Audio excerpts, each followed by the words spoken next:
नमस्कार, मेरा नाम है देवाशीष रॉय और आप सुन रहे हैं न्यू दिल्ली फाइल्स। आपने ज़रूर सुना ही होगा कि इज़राइल की जो सीक्रेट सर्विस एजेंसी है मोसाद, तो उन्होंने क्या कमाल का करिश्मा दिखाया। हाल ही में उनके जो दुश्मन हैं एक दुश्मन संस्था है हमास, जो इजिप्ट के बॉर्डर में काम करती है। गाज़ा पट्टी जो थी, अभी गाज़ा पट्टी तो उजड़ गई है, इज़राइल के जो फ़ौज ने उजाड़ दिया है। और उनके दूसरे जो दुश्मन थे हिजबुल्ला, ईरान उनको फंडिंग करती थी, ईरान उसको बैक करती थी। तो वो लेबनान, गोलन हाइट्स, उत्तर इज़राइल के वहाँ पे रहते थे, काम करते थे। तो इनका जो रवैया था कि दक्षिण से गाज़ा पट्टी में हमास अटैक करेगी इज़राइल को, और उत्तर से हिजबुल्ला अटैक करेगी और इज़राइल को वो ख़त्म कर देंगे। ये ख़त्म करने वाली बात काफ़ी सदियों से चल रही है, दशकों से चल रही है। इज़राइल को अभी तक कोई ख़त्म कर नहीं पाया और इज़राइल पनप रही है। सिर्फ फ़ौजी तरीके से पनप नहीं रही है इज़राइल, वैज्ञानिक तरीके से, इकोनॉमी के तरीके से, अर्थव्यवस्था और समाज के तरीके से।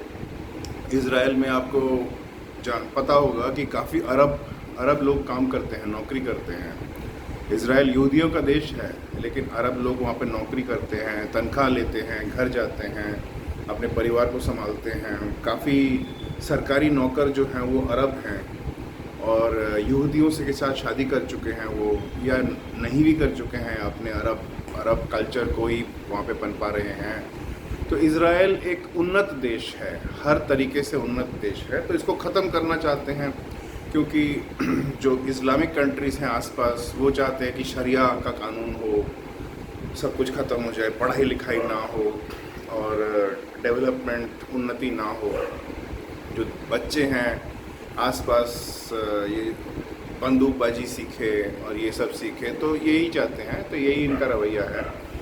लेकिन हाल ही में जो मतलब मज़े वाली बात हुई है वो ये है कि हिजबुल्ला जो संस्था थी और है, तो उसके संस्था के जो मेंबरान हैं वो मोबाइल फ़ोन इस्तेमाल नहीं करते थे।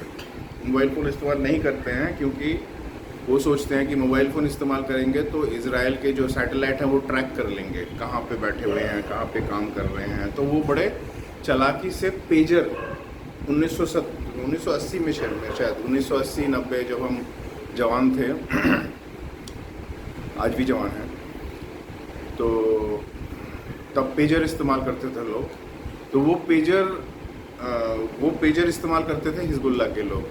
तो इज़राइल की जो ये गुप्त संस्था है, क्या कहते हैं, मोसाद, तो उन्होंने क्या किया, जब ये पेजर खरीदे जा रहे थे तो एक ताइवान की कंपनी से खरीदे जा रहे थे। तो वो ताइवान की कंपनी के साथ एक टाई अप किया उन्होंने, उनकी एक कंपनी BSE, वो कंपनी जो थी वो यूरोप में थी। उन्होंने एक टाई अप किया, टाई अप करके बताया कि ये हम उनके डिस्ट्रीब्यूटर हैं, तो हमसे ख़रीदो। तो उन्होंने हिजबुल्ला ने ख़रीद भी लिया। और वो जब वो आ रही थी वो शिपमेंट बीच में उन्होंने रोक के हर पेजर के अंदर एक एक्सप्लोसिव, बारूद कह सकते हैं, या एक्सप्लोसिव डिवाइस रख दिया। इतना सा पेजर होता है, इतना सा, उसके अंदर उन्होंने बम डाल दिया।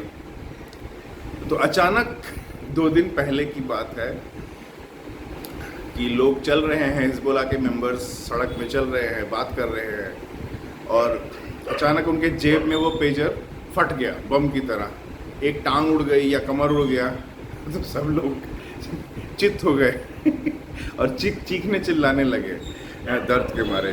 तो इज़राइल ने बार बार ये साबित किया है, आप कहीं भी हों, कुछ भी कर रहे हों, हम आपको ढूंढ के निकालेंगे और मार देंगे अगर आप इज़राइल के दुश्मन हैं। तो ये उन्होंने फिर से साबित कर दिया है। ये बहुत अच्छी बात है, बहुत अच्छी बात है। तो जो मैं ये कहना चाहता हूँ कि इज़राइल भूमध्य सागर, मेडिटेरेनियन के बगल में है, और इसके बीच में भारत से जो आता है वो 2-3 जगहों बहुत मतलब नाम लेने लायक है। एक है अफ़गानिस्तान, तालिबान का जो राष्ट्र है, और आप ईरान हो गया, ईरान के धीरे धीरे आप देखोगे कि जो कट्टर वहाँ पे लीडरशिप है उसको धीरे धीरे हटाया जा रहा है, मार दिया जा रहा है सीक्रेट सर्विस के द्वारा। बालूचिस्तान जो कि पाकिस्तान का एक अंग है इस वक्त, क्योंकि पाकिस्तान ने उनको टेक ओवर कर लिया था गैरकानूनी से, जैसे चीन ने तिब्बत को गैरकानूनी से टेक ओवर कर लिया था, पाकिस्तान ने बालूचिस्तान को टेक ओवर कर लिया था। तो बालूचिस्तान का जो कल्चर है वो बहुत मिलता जुलता है उत्तर प्रदेश, हरियाणा, पंजाब का जो कल्चर है उसके साथ मिलता जुलता है। बीच में सिंध का जो कल्चर है, पाकिस्तान में सिंध है, उसका भी कल्चर काफ़ी मिलता जुलता है हमारे राजस्थान, उत्तर राजस्थान, दक्षिण पंजाब, वहाँ से मिलता जुलता है। पाकिस्तान पंजाब जो है या अफ़गानिस्तान में जो बागरम प्रोविंस है उनका कल्चर थोड़ा मिलता जुलता नहीं है हमारे साथ। तो वहीं से वो उनका कल्चर मिलता है टर्की के साथ। टर्की वो जो उत्तर में जो जगह है, तो वहीं से ही सारी प्रॉब्लम्स आ रहे थे। आप देख लीजिए, इतिहास पढ़ लीजिए, वो सारे जो समस्याएं हैं वो वहीं से ही आती जाती रहती है।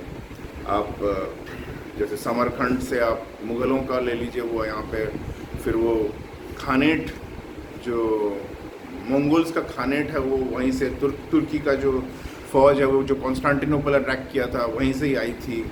तो सारी समस्याएं की जड़ है जो वहीं से आ रही थी। तो धीरे धीरे मुझे जो लग रहा है अगले 50 साल 60 सालों में, तो ये जो एक पहले हमारे भारतीय सभ्यता जो थी, भारत, बालूचिस्तान, सिंध, ईरान, अफ़गानिस्तान, ये जो पट्टी थी समुंदर के साथ बगल में पट्टी थी, वो धीरे धीरे फिर भारतीय सभ्यता की तौर आगे बढ़ रही है। और इज़राइल उसका सपोर्ट कर रही है, सब इज़राइल उसके साथ मेल जोल कर रही है। तो ये एक बड़ा इंटरेस्टिंग डेवलपमेंट है। अब 50-60 साल बाद क्या होगा हम तो जिएंगे नहीं, लेकिन कुछ होगा तो देखना पड़ेगा। तो मुझे ऐसा लगा, मैंने सोचा कि आज इसके बारे में बात करते हैं। आप कमेंट्स में ज़रूर बताइएगा कि आपका क्या ख्याल है इसके बारे में। जय हिंद।